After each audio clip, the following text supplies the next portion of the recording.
तो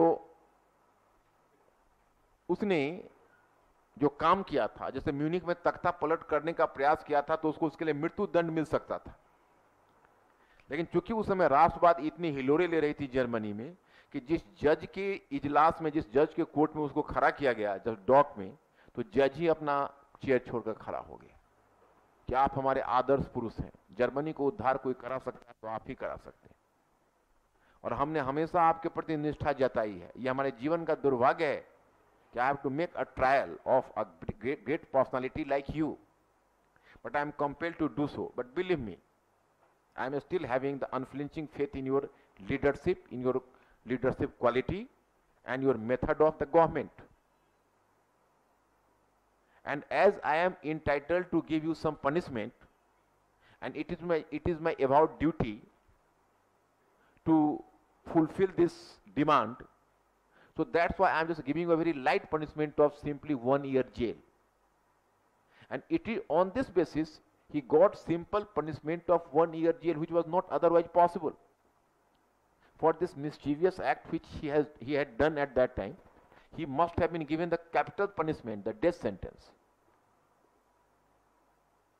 और जब वो 1 year के लिए अंदर, उसने मीन कैफ नामक एक पुस्तक लिखी, मेरा संघर्ष, and in this text he just tried to chalk out his future strategy of seizing the power, how to seize the power, what methods had to be adopted in order to put control over the government. So in this way you can say Hitler turned to be a cult figure in Germany up to 1920s. इतना बड़ा व्यक्तित्व हो गया था। उसने अपनी रणनीति बदली। अब वो क्या करेगा कि एक 25 सूत्री कार्यक्रम लाएगा और सभी वर्गों को कुछ ना कुछ वादा करेगा। पूंजीपति जो मुसोलिनी ने किया था, श्रमिक, छात्र, बुद्धिजीवी, बेरोजगार व्यक्ति और जर्मन राष्ट्रवादी, सभी को उसने कुछ न कुछ आश्वासन दिया। दूसरा कि वह जानता था कि किसी भी चुनावी राजनीति में सफलता पाने के लिए घृणा को फैलाना आवश्यक है। जब तक आप डिवाइड नहीं करोगे सोसाइटी को, तब तक आपको बहुत लॉयल वॉलंटियर्स का समर्थन नहीं मिलेगा।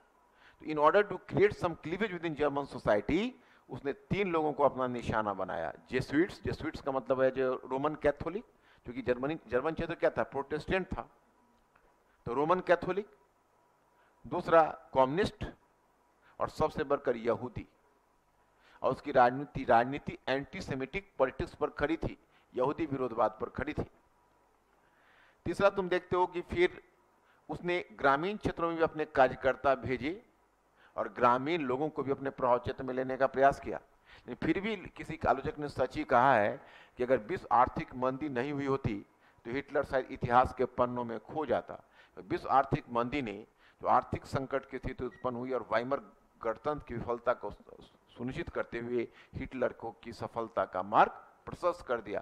1929-30 की आर्थिक मंदी का भी बड़ा रोल है। और उसके बाद 1932 में चुनाव हुआ, उसमें नाजी पार्टी सबसे बड़ी पार्टी के रूप में उभरी।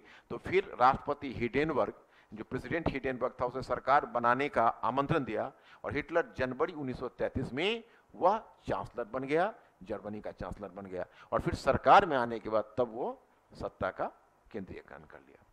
तो अब इसमें लिखिएगा, हाँ, इस क्रम में उसने निम्नलिखित कदम उठाए। इसी पॉइंट में, इस क्रम में उसने